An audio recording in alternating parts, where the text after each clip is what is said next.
Alors, donc, j'ai le plaisir d'accueillir Pauline Dubarry, qui est conseillère justice encore pour quelques semaines, à la représentation permanente de la France auprès de l'Union, magistrate évidemment, et donc qui va nous entretenir donc des arcanes du Conseil et notamment du fonctionnement des trilogues. Euh, et donc, je remercie encore Pauline d'être présente. Merci beaucoup, merci Laurent. Merci beaucoup Hélène aussi. Bonjour à tous. Peut-être avant de commencer, je vais rapidement vous présenter mon parcours pour vous expliquer comment je suis arrivée ici en étant magistrate. J'ai commencé avec des fonctions juridictionnelles comme tous mes collègues en tant que juge aux affaires familiales au tribunal d'Evry. Et assez vite, en fait, après 4 ans, j'ai rejoint le ministère de la Justice où j'ai commencé par faire de l'entraide civile internationale en travaillant plus particulièrement sur des dossiers de déplacements internationaux d'enfants. Donc, beaucoup en lien avec des avocats spécialisés dans ce domaine. Et ensuite, j'ai rejoint la direction des affaires criminelles et des grâces où là, j'ai été chargée de toutes les négociations pénales européennes et internationales. Donc, c'est là que j'ai pris le goût de la négociation et de l'UE. Et donc, après avoir exercé ces fonctions pendant quelques temps, j'ai rejoint la représentation permanente il y a maintenant plus de 5 ans et demi. Et donc, comme Laurent le dit à l'instant, je m'en vais. Ce sont mes dernières semaines. C'est un moment particulier, toujours un peu douloureux, quand ça commence vraiment à sentir la fin et je vais retrouver des fonctions juridictionnelles parce que je vais exercer au parquet général à Bordeaux. Donc, dans des fonctions qui n'ont strictement rien à voir, mais j'espère quand même réussir d'une manière ou d'une autre à continuer à faire de l'Europe parce que je pense que les parcours de Laurent et Hélène le démontrent. Quand on commence à faire de l'Europe, en fait, quand on accroche, ensuite on ne s'en lasse plus, on n'en sort jamais complètement. Alors, avant de vous parler des trilogues à proprement parler, qui sont une phase très très particulière et une espèce de boîte noire de la négociation à Bruxelles, je voudrais vous commencer par vous donner quelques idées forces et je dirais quelques grandes lignes que moi je retiens de mes 5 ans et demi de négociations ici à Bruxelles, pour, un peu un espèce de vade-mecum selon moi, hein. C'est très modestement, c'est vraiment moi ce que j'en retiens, sur comment négocier, comment bien négocier quand on est un négociateur au conseil, parce que c'est évidemment un métier qu'on n'a pas appris, à l'école de la magistrature ou lors de nos études, auparavant. Pour commencer, pour tout ce qu'on fait, et à toutes les phases des négociations, donc dans le cadre des négociations au conseil et dans la phase de trilogue, il y a une énorme différence entre être un simple État membre, un État membre parmi d'autres, et être la présidence du conseil. Donc vous le savez, vous l'avez sûrement entendu, l'année dernière, la France a occupé la présidence du Conseil au premier semestre 2022. À chaque fois que ce sera nécessaire, je vous expliquerai quelle est la différence, moi, par rapport à mon expérience de présidence, par rapport à ce qu'on fait quand on est simple État membre, parce que ce sont deux métiers qui n'ont absolument rien à voir. Je ne sais pas si on vous a déjà expliqué un petit peu justement au conseil, comment ça se matérialise ce rôle de présidence. Schématiquement, c'est assez amusant parce que dans les salles du conseil où on se réunit à tous les niveaux, hein, au niveau des ambassadeurs, au niveau des ministres, nous à notre niveau, au niveau de conseillers, donc au niveau plus technique, on est toujours assis dans la même configuration. C'est-à-dire qu'il y a c'est soit un rectangle, soit un grand ovale où il y a toujours d'un côté la présidence du conseil, donc l'État membre qui exerce la présidence. En face de la présidence, la Commission européenne qui est toujours présente dans toutes nos négociations, ce qui n'est pas le cas au Parlement. Quand le Parlement négocie entre eux, la Commission n'est pas présente. Nous, dans toutes nos négociations, la Commission est présente. Et ensuite, tous les États membres sont installés de part et d'autre, toujours dans le même ordre. Donc nous, la France, on est toujours à côté de la République tchèque et de la Slovénie. Et en fait, tous les 6 mois, on se déplace d'un rang vers la gauche en se rapprochant ou en s'éloignant de la présidence selon le côté de la table duquel on est. Donc, c'est-à-dire que les États membres qui commencent à se rapprocher de la présidence, bon, l'Espagne, là maintenant, c'est imminent, mais même la Belgique, au fur et à mesure, le stress monte un peu, la pression monte pour tout le monde. Et nous, maintenant qu'on est passé de l'autre côté de la table, on est très serein parce qu'on a 13 ans et demi devant nous avant la prochaine présidence. Donc voilà, mais donc c'est une chorégraphie assez amusante où chacun se déplace. Et c'est pas complètement anodin parce que ça joue quand même aussi un peu dans l'état d'esprit de la salle, ça crée des synergies et qui sont assez aléatoires. Moi, je sais toujours ce que la République tchèque et la Slovénie pensent d'une négociation, alors que la position chypriote peut m'échapper, parce que c'est pas l'État membre vers lequel je me tourne le plus naturellement et qu'ils sont à l'autre bout de la table et donc je les vois pas. Alors que les Slovènes, qui sont aussi un tout petit État membre, je sais toujours ce qu'ils pensent et j'essaie de les influencer, de les convaincre pendant la réunion, de soutenir ce que je vais dire et tout ça. Et parfois ça marche pas. Mais voilà, donc c'est assez intéressant de savoir comment on est positionné dans la salle. Alors les prérequis pour une négociation, et ça vaut pour tout au conseil ou dans la phase de trilogue, c'est d'abord de parfaitement connaître le cadre juridique dans lequel, on intervient. Ce qui explique que quel que soit, le domaine dans lequel on négocie à Bruxelles, la pêche, la justice, les questions migratoires, l'espace, la recherche, il faut avoir un minimum de base juridique. Il faut comprendre, le droit de l'UE et ceux qui ne sont pas du tout juristes, je pense, ont des difficultés. C'est un atout, en fait, pour nous d'être tous, évidemment, nous, dans notre filière, tous des juristes, à l'origine, parce qu'on se réfère toujours aux traités, on se réfère toujours à un cadre juridique très précis avec des règles procédurales, des règles de vote très particulières et que si on n'a pas identifié toutes ces règles et tout ce cadre auparavant, si on n'est pas sait pas exactement quelles sont les limites de la base juridique dans laquelle on intervient, c'est comme ça qu'on peut passer à côté, de certaines choses dans la négociation. C'est essentiel parce que les règles de vote sont les majorités sont pas toujours les mêmes. Il y a des textes qui sont adoptés à l'unanimité, des textes qui s'adoptent par consensus, donc c'est encore autre chose. Il y a de la majorité qualifiée, il y a parfois de la majorité simple pour des actes de procédure, donc toujours hyper important d'avoir identifié ça par avance, pardon, parce que si évidemment, si on est à l'unanimité, on a besoin de tout le monde, donc on va s'attacher à convaincre chaque État membre et à identifier tout de suite les quelques récalcitrants s'il y en a. Si on est en majorité qualifiée et qu'il y a un État membre dès le départ qui annonce qu'il ne sera pas d'accord, on ne va pas perdre, des heures et des heures de négociation à essayer d'aller le convaincre parce qu'on n'a pas forcément, besoin de lui. Hem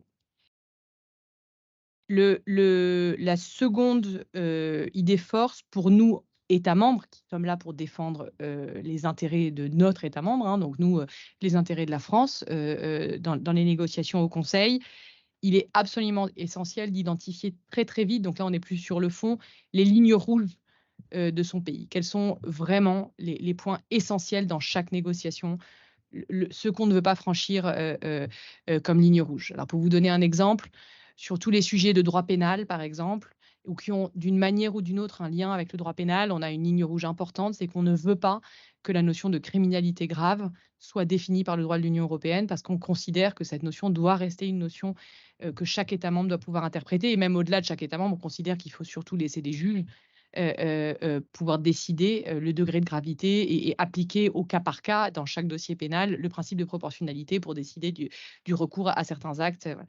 Et donc ça, c'est une ligne rouge française très forte. On n'est pas du tout les seuls, mais c'est très important d'avoir identifié avant et de savoir les éléments, les points sur lesquels, bon, bah, si on obtient gain de cause, c'est très bien, mais ceux sur lesquels, si on n'obtient pas gain de cause, c'est une catastrophe, quoi. Donc il faut, savoir ça vite pour identifier aussi les différentes positions de repli possibles, et savoir quelle est notre marge de manœuvre.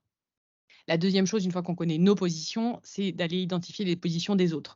Alors les positions des autres, c'est évidemment les positions, bah, de la commission, on la connaît parce que c'est ce qu'il y a dans sa proposition qui est mise sur la table tout de suite et sur la base de laquelle on travaille.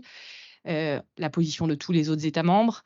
Alors, faut être très honnête, hein, évidemment que on s'intéresse tout de suite immédiatement à la position allemande, un peu plus tôt qu'à la position chypriote.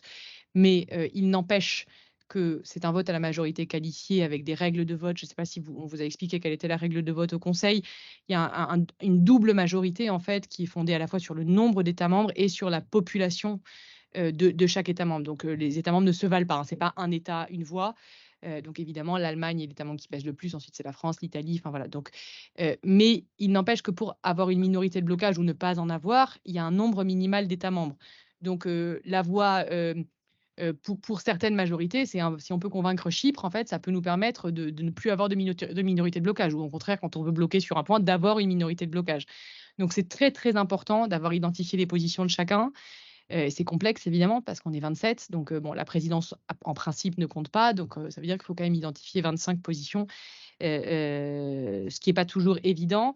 Connaître les positions, ça nous permet de bien réfléchir à la stratégie pour la suite.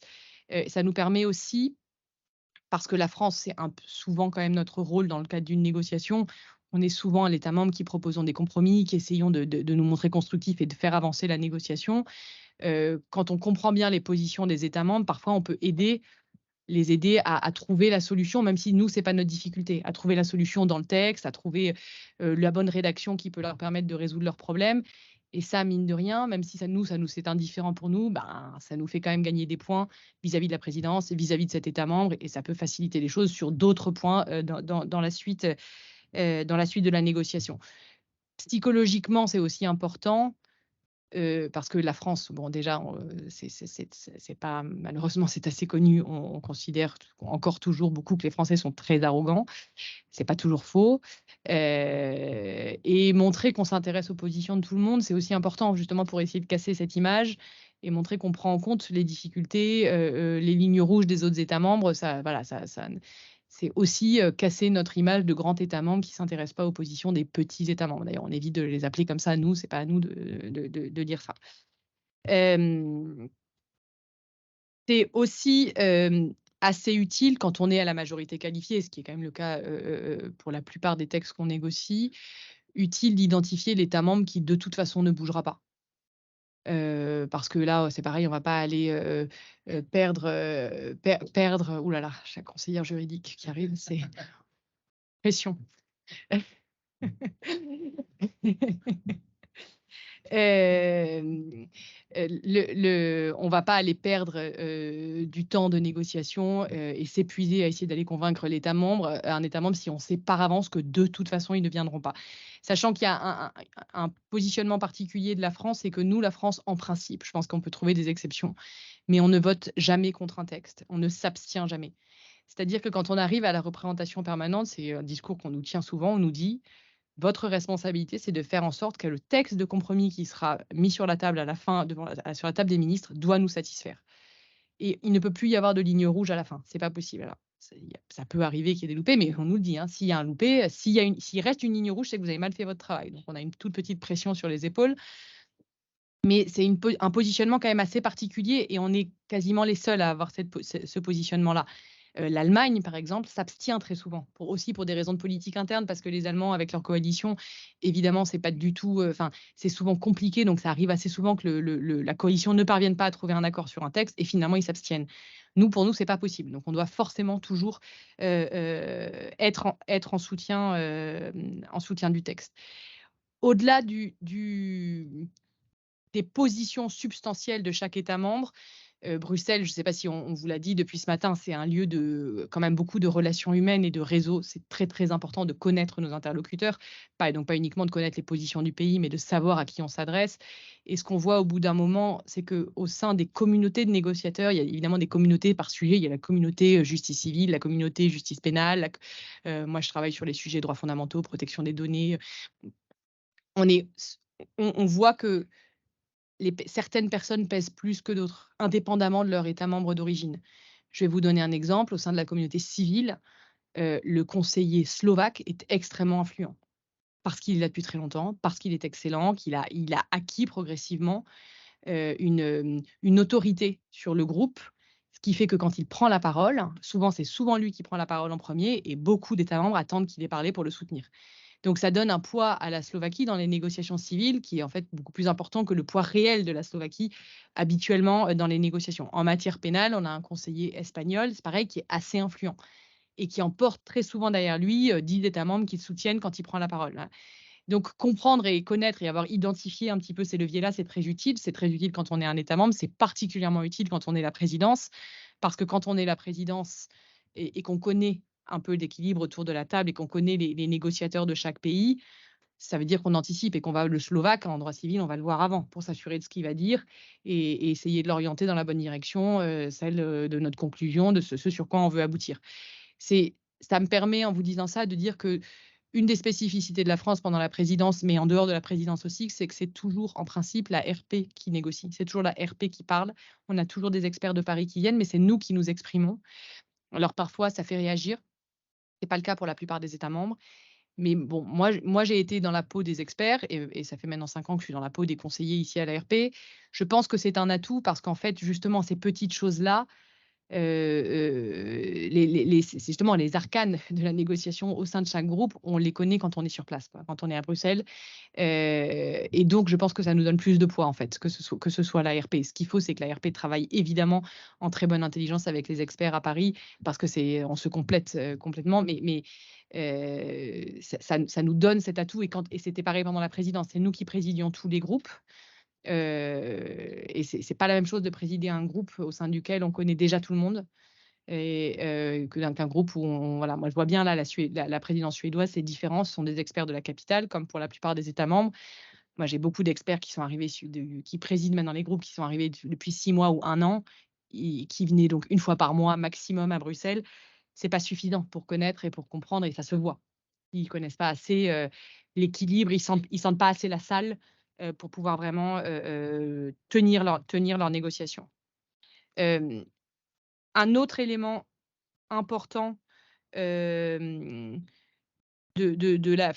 pour nous France et qui nous donne du poids dans les négociations et qui est vraiment une spécificité française, c'est que je sais pas si vous connaissez le secrétariat général aux affaires européennes, donc qui est le bureau rattaché à Matignon qui, prépare les instructions et coordonne les positions françaises, prépare les instructions pour toutes les négociations à Bruxelles, avec quelques exceptions, mais bon, nous, dans notre domaine, c'est toutes les négociations à Bruxelles. L'existence de ce SGAE, c'est vraiment une spécificité française. Il y a quelques États qui se sont inspirés de la France, mais il y en a très peu. Et ça nous permet d'avoir très tôt dans la négociation une position française. Et même parfois dès que le texte sort, parce que vous savez que la commission, quand elle sort un texte, la plupart du temps, ça a été préparé pendant des mois auparavant, il y a eu des groupes d'experts, donc on anticipe un peu ce qui va sortir, on a participé au groupe d'experts, on a été consulté et ce processus interministériel nous permet d'avoir une position très, très tôt dans la négociation et avoir une position très tôt. Alors, il ne faut pas forcément l'exposer dans son intégralité immédiatement. Parfois, il faut un peu se garder quelques leviers, mais avoir quand même une position très tôt, ça nous permet de peser et de lancer des grandes orientations, de lancer des groupes d'affinitaires et d'être l'État qui porte la position d'un groupe d'États membres affinitaires. Donc c'est vraiment, de mon point de vue, un atout et là, encore une fois, si je dois faire une comparaison avec l'Allemagne, c'est assez frappant de voir que justement la complexité de la procédure en Allemagne et l'absence de coordination interministérielle, à part au niveau de la chancellerie en Allemagne, hem, fait que ça souvent l'Allemagne met longtemps à avoir une position. Heu, j'ai oublié de vous le dire, mais c'est évident, si vous avez des questions, si vous voulez me couper, enfin n'hésitez pas, hein, c'est un plus intéressant, si c'est interactif pour moi, puis ça me permet en plus, boire un petit peu, enfin voilà, je suis ravie si on m'interrompt, il y a aucun problème. Hem, un C'est un peu le prolongement de tout ce que je vous ai dit, mais je pense que enfin le j'espère que ça transparaît dans ce que je dis. La négociation, c'est quand même vraiment avant tout une stratégie, et c'est, vraiment des fonctions stratégiques, c'est ça qui est très amusant. Ce qui est intéressant, c'est qu'il y a pas 2 négociations identiques, c'est toujours très différent parce que c'est très humain, en fait, comme métier, donc évidemment les interlocuteurs sont pas toujours les mêmes. Et c'est un métier donc dans lequel il est essentiel de s'adapter parce que, on a des types de présidences très différentes, des textes différents, comme je le disais tout à l'heure, des procédures, différentes et des enceintes, et enfin voilà, des enceintes de discussion et de négociation différents. Il y a des groupes d'experts, il y a les groupes au sein desquels on travaille au conseil. Il y a beaucoup d'échanges informels. Quand on parle des arcanes du conseil, alors évidemment, on a ces réunions officielles heu, dans lesquels on se réunit, mais la plupart des choses se jouent ailleurs. La plupart des choses se jouent avant, soit on constitue des petits groupes d'États membres affinitaires, on se voit avant les réunions, après les réunions, on prépare des papiers de position commune. On a très souvent, c'est normal, il y a des événements qui sont organisés. Hier soir, par exemple, la présidence suédoise nous avait invités pour fêter la fin de sa présidence avec tous les autres États membres. Bon, c'est souvent des endroits où on mélange un peu plus les communautés. Et ben, moi, hier, en fait, j'ai essayé de convaincre la Belgique de nous soutenir sur un texte important la semaine prochaine au Coreper. Enfin, tous ces échanges informels jouent beaucoup.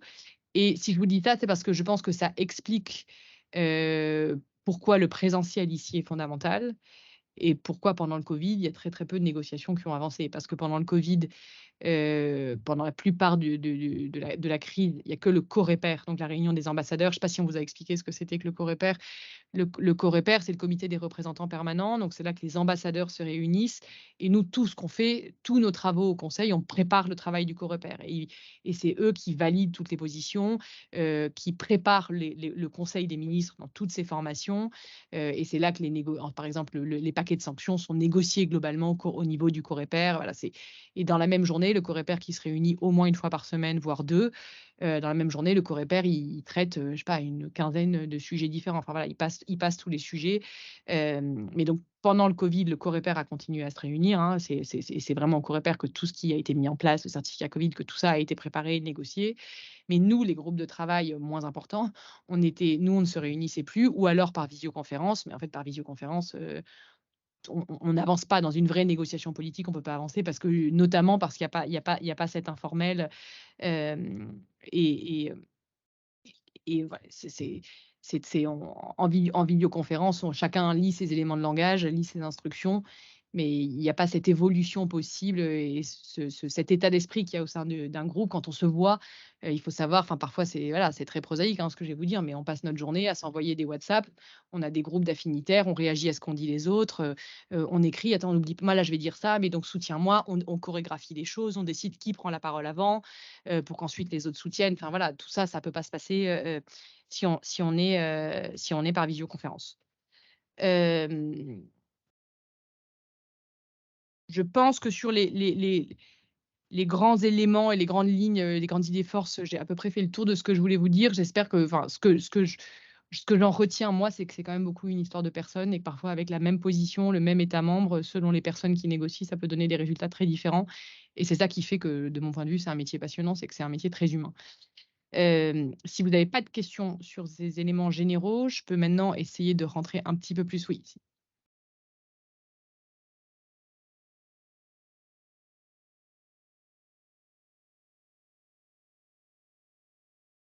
Excusez-moi.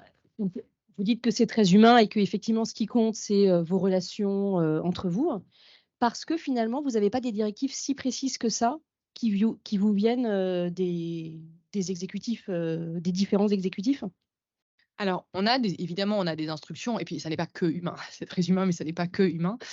On a des directives. En plus, à force, on connaît quand même, a priori, sauf exception, mais on sait à peu près dans quelle direction on va aller et quelles sont les grandes lignes de la position de la France. On a évidemment des instructions, mais justement, l'un des enjeux et l'articulation entre le SGAE et l'ARP, c'est qu'une négociation, elle évolue. Donc, si on reste figé du premier jour de la négociation au dernier jour de la négociation sur la même position, ça fonctionne pas.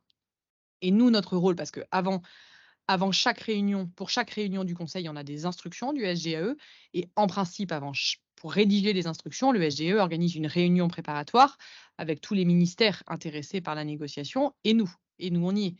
Et nous, notre rôle dans le cadre de ces négociations, enfin de ces réunions préparatoires, c'est de rendre compte de l'état d'esprit, de comment se passent les négociations. On fait évidemment des comptes rendus écrits, mais on reprend aussi ces éléments lors de la réunion préparatoire et c'est d'essayer d'orienter et d'amener, nos collègues à Paris vers une position, de compromis ou, à changer de pied sur un point en leur disant: «Peut-être que là, on y arriverait mieux si on le prenait sous cet angle-là» et c'est un petit peu notre rôle. Alors, c'est très différent selon les experts. Il y a des experts parfois très figés, très rigides, donc c'est plus ou moins facile, mais, on passe notre temps à leur dire, sur certains dossiers: «Non, mais on peut pas continuer à dire ce qu'on disait déjà il y a 6 mois. Vous voyez bien que ça ne prend pas, qu'on n'a pas de soutien.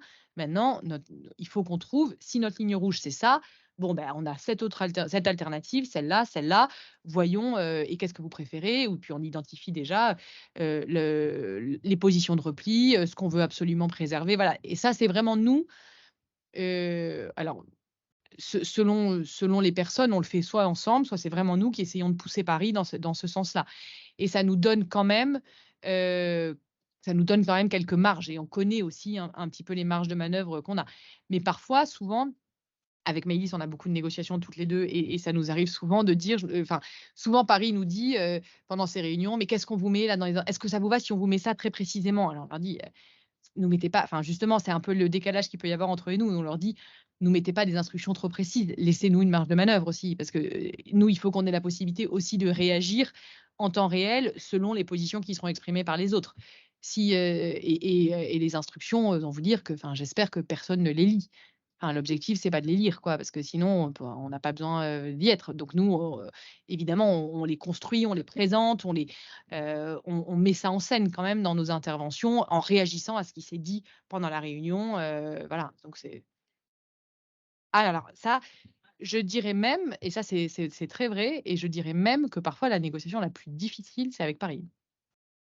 Enfin, nous, ouais, je pense qu'avec Maëlys, on a quelques expériences comme ça toutes les 2, où c'est vraiment avec Paris, et pendant la présidence française, durant laquelle on était tenu à une obligation d'impartialité en tant que présidence. Donc pendant la présidence, la France ne s'exprime pas en tant qu'État membre, en principe, sauf exception. Donc pendant la présidence, tout ce que je vous ai expliqué est très vrai, mais sauf que ça se fait beaucoup plus en amont. C'est-à-dire qu'on doit avoir suffisamment intégré les lignes rouges françaises pour savoir dans quelle direction le groupe ne doit jamais aller, parce qu'on ne pourra pas parler en tant que France. Donc c'est pas facile, voilà, ça implique d'avoir bien préparé les choses, avant. Mais pendant la présidence française, parfois, c'était avec Paris que c'était le plus difficile. Donc oui, oui, non, c'est certain. La négociation, elle est partout, mais c'est pareil, pour tous les États membres. Oui. Merci. Désormais, la plupart des négociations se font en anglais, mais vous pouvez aussi parler en français avec certains de vos collègues. Ma question est la suivante: est-ce que vous avez des liens plus étroits avec certains de vos homologues des autres États membres lorsque vous pouvez vous exprimer directement en français avec eux, ou est-ce que ça n'a aucune importance? Alors déjà, dans les groupes de travail, alors les textes sont en effet en anglais, toujours. Mais alors, à notre niveau, hein, au niveau du quand ça monte chez les ministres, c'est traduit dans toutes les langues. Mais en groupe de travail, ça dépend des formats, c'est assez compliqué les règles d'interprétation, mais très souvent et la plupart du temps, on peut s'exprimer en français parce qu'on a des interprètes. Quand il n'y a pas d'interprète, la règle est que la France s'exprime en français, sous le contrôle de la conseillère juridique de la représentation permanente, donc c'est pas, je la vois plus, mais elle la respecte beaucoup mieux que moi cette règle. Mais parce que selon les communautés dans lesquelles on s'exprime, moi, quand il y a pas d'interprète autour de la table, c'est beaucoup de magistrats ou de fonctionnaires des ministères de la justice des autres États membres. Il y a quand même assez peu de francophones. Il y en a la moitié, soit qui comprennent très bien, soit qui comprennent un peu, mais il y en a une moitié qui comprend rien. Donc pendant très longtemps, je m'exprimais en français et ensuite je faisais un résumé en anglais de ce que j'avais dit. J'avoue, je dois reconnaître que depuis le Covid, je fais plus le résumé, je fais plus du tout la partie française. Je ne m'exprime plus qu'en anglais. C'est difficile en fait, comme on parle beaucoup, on s'exprime beaucoup la France, on est souvent taxé d'arrogance. Si en plus on arrive et qu'on leur parle systématiquement, en français, c'est quand même pas évident. Donc je dis ça, mais j'ai parfaitement conscience de l'enjeu et du fait que c'est essentiel. Donc pour le coup, dans les échanges informels, ça m'arrive très souvent dans les échanges informels de dire: «Bah, attendez, là, en fait, tout le monde parle français autour de la table, pourquoi on parle anglais?» Et on bascule en français. Donc ça nous arrive quand même souvent, et Maëlys aussi, on fait pareil toutes les 2. Alors après, est-ce qu'on a des relations, je pense que ça dépend forcément du niveau de maîtrise d'anglais, de chacun. Moi, j'ai la chance d'avoir grandi en Angleterre, donc je parle anglais depuis que je suis enfant, donc j'ai pas, mais je pense quand même que nécessairement ça a un impact, quand voilà, les collègues on maîtrise plus ou moins bien, et puis de toute façon, on fait forcément mieux passer les nuances, en tout cas dans la position quand on s'exprime dans sa langue. Ça me paraît assez évident. Mais bon, enfin, ce qui est sûr, c'est que je pense qu'on a intérêt à gagner en niveau d'anglais, hein, parce qu'il y a quand même encore des progrès à faire, côté français, et on n'est pas les seuls, hein, mais ça pourrait s'améliorer quand même. Et à continuer à défendre le français, hein. Il faut savoir que avant la présidence française, on a mis en place un système où on a proposé à tous nos homologues de tous les États membres des cours de français par l'Alliance française, des cours gratuits, hein, qui ont été offerts par la France, et que ça a eu un énorme succès. Mais vraiment un énorme succès. Nous, quasiment, parce qu'en fait, on leur avait fait peur. Ils avaient cru qu'on ferait tout en français, qu'il n'y aurait pas un document en anglais. Hein, donc c'était très bien. Mais d'ailleurs, les documents sortaient en français souvent avant. Mais donc c'est très bien. Il y en a beaucoup, beaucoup qui se sont mis au français. Et donc il y en a certains, moi j'ai quelques exemples de collègues avec lesquels avant je parlais en anglais, et maintenant ils m'ont dit: «Allez, j'ai pris des cours de français, maintenant on se parle en français». Donc Voilà, mais il faut jamais lâcher, quoi, parce qu'on peut avoir tendance naturellement à repasser à l'anglais facilement par réflexe, alors que c'est pas toujours nécessaire. Donc maintenant, je peux peut-être vous parler un peu plus en détail des trilogues. Alors, je ne sais pas si ce matin, vous avez eu une présentation un peu schématique du processus décisionnel ici. Donc, le trilogue, on est dans la dernière phase de la négociation. Donc, le Conseil a adopté sa position, qu'on appelle son orientation générale. Le Parlement a adopté sa position, qu'on appelle son rapport, parce qu'il y a un rapporteur, donc il vote un rapport. Et donc là, on a tous les deux nos positions qui sont parfois adoptées de manière à peu près concomitante, mais parfois il y a des années d'écart entre la date à laquelle le Conseil adopte sa position et le Parlement sa position, dans un sens ou dans l'autre, hein. Moi, j'ai des exemples dans les deux sens, ce qui crée une situation un peu particulière parce que celui qui a adopté son texte depuis 2 ans, il n'y a plus personne qui a les idées claires dessus et c'est très, très loin. Alors celui qui vient de l'adopter, bon, bah, il est parfaitement à jour, il est encore dans sa négo, donc voilà. Mais donc il faut que les autres se mettent un peu à jour. Mais donc on est dans cette toute dernière phase de négociation qui, n'existe pas, qui est une phase de négociation qui est pas du tout prévue, par les traités, qui s'est mise en place de manière très empirique parce que la procédure prévue par les traités était pas, n'a pas forcément résisté au test de réalité.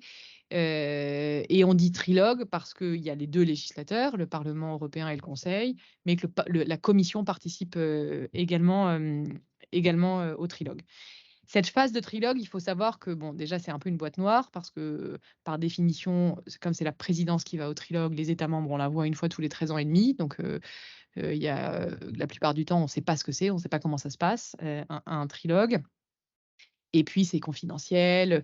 Il y a évidemment toujours des fuites dans la presse, mais bon, voilà, comme elle n'est pas prévue par les traités, elle suscite, je dirais, beaucoup de fantasmes quand même, cette phase de trilogue. Elle est assez difficile à comprendre, je trouve. Nous, on se rend bien compte, notamment quand on doit expliquer à nos ministres quand ils viennent au Conseil des ministres et qu'ils adoptent, qui votent pour l'orientation générale du Conseil. Donc c'est le moment où on leur explique, ça fait 1 an, ça fait 2 ans qu'on se bat sur ce texte, on a obtenu ce qu'on voulait. Quand on les briefe, on leur explique, c'est super important. On a l'orientation générale du Conseil là, la semaine dernière, on a eu l'orientation générale du Conseil sur la lutte contre les violences faites aux femmes. Donc on explique que c'est vraiment l'une des phases cruciales de la négociation du texte. Et donc eux, ils pensent que bon, bah, ça veut dire que passer les dernières formalités, le texte est adopté et va entrer en vigueur. Et là, on leur dit non, non, non, pas du tout. En fait, on se relance dans une nouvelle phase de négociation après l'orientation générale du Conseil et potentiellement le texte final n'aura rien à voir avec celui que vous votez aujourd'hui. C'est assez particulier pour les politiques, pour les ministres de comprendre cette phase. Et c'est quand même, et on comprend que aussi dans l'opinion publique, je trouve que quand on entend la presse, à part la presse européenne très spécialisée, mais quand on entend la façon dont sont rapportés, dont sont traités les sujets européens, on se rend compte qu'évidemment cette phase, personne ne la connaît et il y a très souvent des malentendus. Là, je pense que vous avez sûrement entendu cette semaine, tout le monde dans la presse française a parlé du vote au Parlement sur le règlement sur l'intelligence artificielle, parce que le Parlement a en effet adopté sa position, mais c'est que la position du Parlement. Les trilogues n'ont pas commencé. Donc tout le monde a l'impression en France, et encore ce matin sur France Inter, je ne sais plus qui disait, voilà, le règlement IA va entrer en vigueur. Mais pas du tout. La négociation n'est pas du tout terminée. Il y a encore des mois en tout cas des négociations qui vont être très intenses entre le Parlement et le Conseil sur ce texte en trilogue avant que le texte soit consolidé puis adopté. Donc particulièrement pour les trilogues, ce que je vous disais tout à l'heure est très vrai. C'est-à-dire qu'être un État membre en trilogue et être la présidence en trilogue, ça n'a strictement rien à voir. Quand on est un État membre en trilogue, on sait pas vraiment ce qui s'y passe, mais on a des réunions régulières au cours desquelles la présidence, donc en ce moment c'est la Suède, nous rend compte des trilogues, de comment les négociations se passent avec le Parlement. Alors les trilogues, ça se matérialise par des réunions à différents niveaux. Il y a des réunions très informelles parfois, juste entre l'équipe de la présidence au niveau technique et l'équipe du rapporteur, donc du député qui est rapporteur au Parlement européen. Ça, c'est ce qu'ils appellent les réunions informelles. Il y a des réunions plus techniques, vraiment, qu'on appelle parfois les trilogues techniques, qui réunissent l'équipe conseil, donc c'est la présidence, le service juridique du conseil et le secrétariat général du conseil, qui est notre administration quand on est au conseil. Et côté Parlement, l'équipe de la rapporteure, mais l'équipe de tous les rapporteurs fictifs des autres groupes politiques. On vous a expliqué ce matin ou pas les rapporteurs fictifs et les rapporteurs? En fait, quand la Commission présente une initiative législative, au Parlement. Alors, les règles précises, je ne les connais pas parce qu'elles sont très complexes. Il y a toute une négociation en interne au Parlement pour savoir. Alors, déjà, il faut se déterminer quelle commission parlementaire va récupérer le rapport. Donc, ça donne parfois lieu à des conflits et parfois ça met des mois. Pour le règlement intelligence artificielle, ça a duré des mois avant qu'ils réussissent à se mettre d'accord. Et puis, il y a parfois plusieurs commissions parlementaires saisies. Il y en a qui sont parfois saisies que pour avis, enfin, que pour certaines dispositions du texte. C'est extrêmement complexe. D'ailleurs, le Parlement voudrait rationaliser tout ça après les prochaines élections européennes. Mais donc, une fois qu'on a une commission parlementaire qui est désignée, au sein de la commission parlementaire, il y a une autre négociation pour savoir, et c'est un système de points, quel groupe politique récupère le rapport. Donc, si c'est le Parti populaire européen, les socialistes et démocrates, les Verts, Renew, enfin, savoir qui récupère le rapport. Et une fois qu'on sait qui récupère le rapport, quel député au sein de ce groupe, lequel récupère le rapport. Donc, une fois que c'est, disons, une députée néerlandaise Renew qui a le rapport, dans tous les autres groupes politiques qui n'ont pas le rapport, il y a un rapporteur fictif qui va aussi participer à la négociation. Et comment ça se passe de leur côté au Parlement? Le rapporteur va préparer son projet de rapport, donc il se matérialise par des propositions d'amendement du texte de la commission. Mais ensuite, il va présenter son projet de rapport et tous les autres rapporteurs fictifs des autres groupes politiques vont aussi proposer des amendements. Et la négociation au Parlement, elle se passe entre le rapporteur et les rapporteurs fictifs. Donc c'est une négociation avec un caractère beaucoup plus politique. Tous les groupes politiques négocient ensemble. Et une fois qu'ils ont réussi à se mettre d'accord entre groupes politiques, ils votent le rapport en commission puis en plénière. Et c'est là qu'on peut commencer les trilogues si nous aussi on a notre position. Mais donc, le rapporteur et les rapporteurs fictifs continuent à participer à la phase de trilogue. Là où nous, les États membres, on n'a plus que la présidence qui est vraiment en contact avec eux et qui va aux réunions de trilogue. Eux, côté Parlement, le rapporteur ou ses équipes selon le niveau, si on est au niveau politique ou au niveau technique, et les rapporteurs fictifs et leurs équipes participent au trilogue et voient les réunions. Donc la négociation, elle se passe surtout entre le rapporteur et la présidence, ou l'équipe du rapporteur et la présidence, mais il n'empêche que les fictifs sont aussi présents. Donc il y a des jeux politiques quand même assez importants. Et si je vous explique ça, c'est parce que quand, par exemple, parce que nous, États membres, on ne sait pas plus que ce que la présidence nous dit pendant le trilogue. Et la présidence, elle nous réunit régulièrement pour nous rendre compte de comment les choses se passent. Et nous, on contrôle qu'elle reste bien dans le mandat qui est le sien. Parce qu'en fait, l'orientation générale du Conseil, la position du Conseil, c'est l'équivalent d'un mandat de négociation. Et on lui dit, maintenant, vous allez négocier avec le Parlement, mais vous restez dans ce cadre. Et elle vérifie auprès de nous régulièrement si elle est toujours bien dans ce cadre. Parce qu'il faut bien accepter des compromis, on n'a pas le choix. Donc quand on avance, on lui dit non, là vous franchissez une ligne rouge, vous ne donnez pas ça au Parlement, nous on ne veut pas. Et donc tout se passe, ça c'est très progressif. Et au fur et à mesure, au début il y a 100 points de négociation ouverts et au fur et à mesure elle ferme des points. Les points, ça se matérialise par des lignes dans un tableau qui fait parfois 400 pages. Chaque paragraphe du texte est une ligne. Donc, c'est ce qu'on appelle les tableaux 4 colonnes qui sont des tableaux très, très longs. Et au fur et à mesure, les lignes sont verdies. Quand on n'est pas d'accord, c'est rouge. Quand il y a un blocage, quand il ne s'est encore rien passé, ça reste en blanc. Quand on commence à être proche d'un accord, c'est jaune. Et puis ça y est, quand on a trouvé un accord sur cette ligne, ça devient vert. Et on dit que le tableau 4 colonnes se verdit au fur et à mesure. Il est de plus en plus vert. Mais donc, en tant qu'État membre, on voit ça et on est un peu tributaire de ce que va nous en dire la présidence. Mais si on a un rapporteur fictif français dont on connaît l'équipe, ou un rapporteur fictif pas français d'ailleurs, mais dont on connaît l'équipe, qui suit aussi la négociation, parfois, on peut aussi avoir des informations sur comment se passent les trilogues. Parfois, on peut aussi essayer de peser comme ça. Donc, à Bruxelles, je pense que ça, on vous l'a dit, quand même, l'enjeu souvent, c'est d'avoir l'information avant les autres. Et donc, souvent, voilà, on peut quand même essayer de peser. Et puis, de savoir aussi comment ça se passe, ça peut aussi parfois servir à essayer de guider la présidence. Parce que c'est plus ou moins facile, selon les présidences, de peser au Parlement. Alors, je ne sais pas si on vous a parlé un peu des trilogues. Le Parlement a toujours l'impression en trilogue d'être en position d'infériorité par rapport au Conseil. Et nous, on a exactement la sensation inverse. On a toujours l'impression que le Conseil est desservi par rapport au Parlement dans le cadre des trilogues. Alors, comme je ne suis pas très objective, vu que je fais partie du Conseil, je dirais qu'en effet, moi, je trouve que pour 2 raisons principales, le Conseil se trouve dans un positionnement qui est difficile. La première, c'est qu'au trilogue, ça dépend qui représente l'État membre, la présidence au trilogue, mais côté Parlement, c'est toujours très politique. C'est immédiatement politique, alors que nous, souvent, ce sont des hauts fonctionnaires en face des politiques, donc ça ne donne pas tout à fait la même chose. Moi, je l'ai expérimenté pendant des trilogues avant les précédentes élections européennes, où on a une rapporteure française d'ailleurs qui a utilisé la presse française pour faire des tribunes contre les positions du Conseil, contre les positions de la France en trilogue, et où nous, on l'avait pas vu venir parce que nous, on est des hauts fonctionnaires et qu'on n'a pas l'habitude d'appeler toute la presse française pour lancer des tribunes, et que évidemment, on le fera jamais, c'est pas notre façon de faire. Et en fait, elle l'utilisait. Enfin, donc il y a quand même cette différence politique aux fonctionnaires qui parfois est pas évidente à gérer. Il y a une autre différence, c'est que nous, comme c'est la présidence tournante, c'est tous les 6 mois, donc déjà, bah, ça fait des variations de qualité, hein. C'est pas tout le monde n'a pas le même poids, hein. Évidemment que la présidence chypriote, elle a pas le même poids que la présidence allemande dans le cadre d'un trilogue. Et puis, chaque présidence fonctionne un peu de la même façon. Les présidences, elles veulent engranger des succès. On veut absolument finir à la fin de sa présidence, on veut pouvoir communiquer, on veut pouvoir dire, et puis c'est humain, on a travaillé comme des fous sur un texte, on veut aboutir, on veut clôturer la négociation. Et donc, à la fin du semestre, c'est ce qui est en train de se passer sur une des négociations que je suis, le Parlement a parfaitement conscience que la présidence, elle veut absolument finir.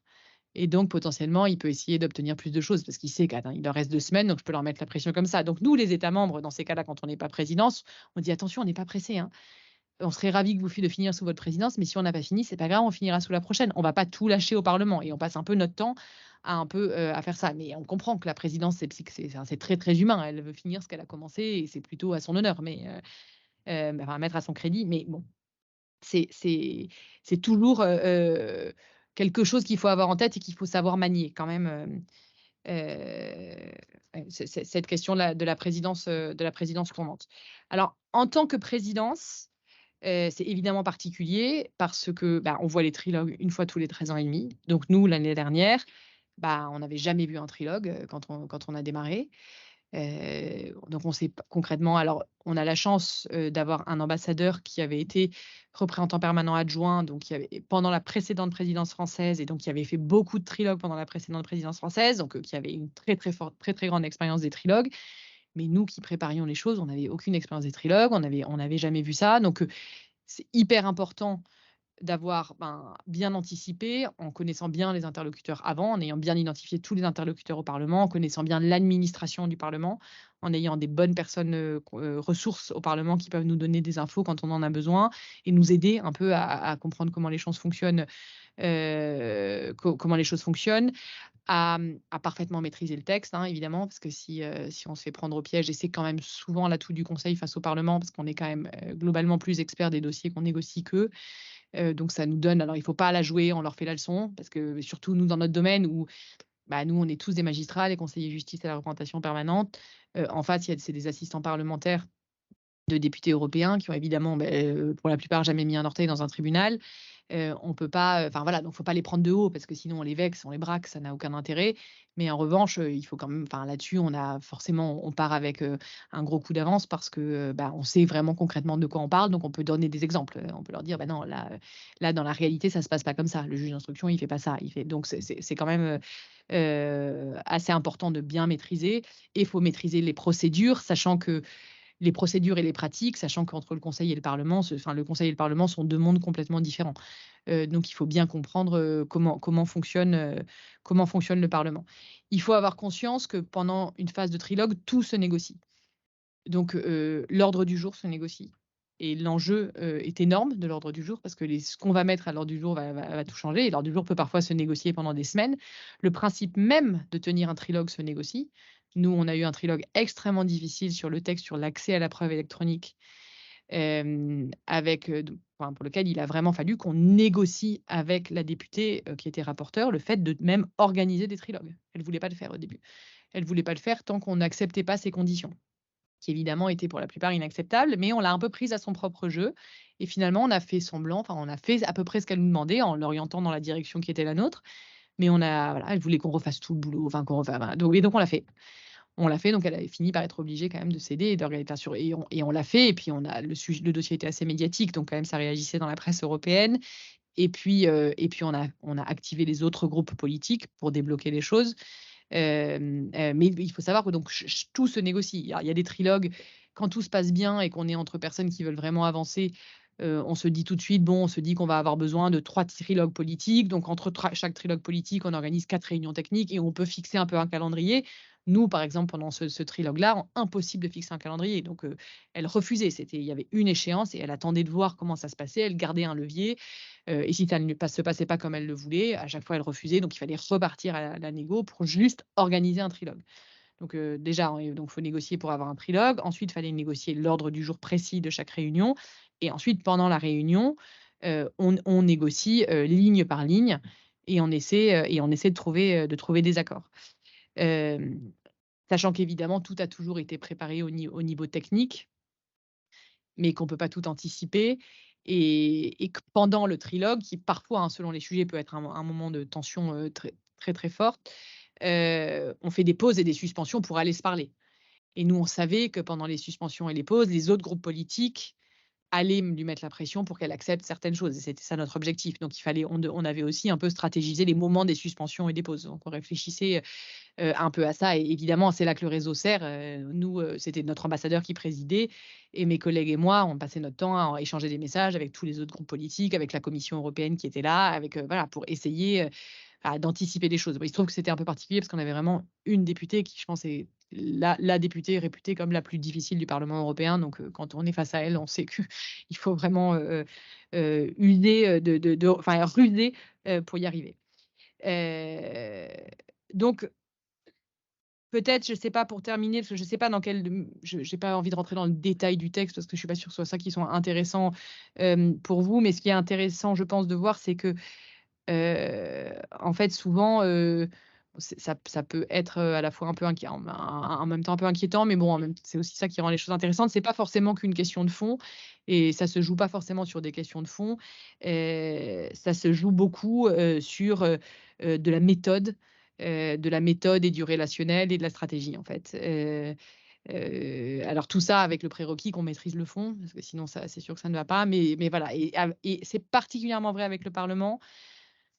Parce que souvent le Parlement, peut-être qu'ils disent exactement la même chose de nous, hein, mais moi ce que j'en retiens, c'est qu'il y a quand même souvent des postures assez idéologiques, très politiques sur certaines choses, et il faut réussir à les faire lâcher en trouvant le bon levier, mais c'est souvent pas forcément fondé dans une réalité.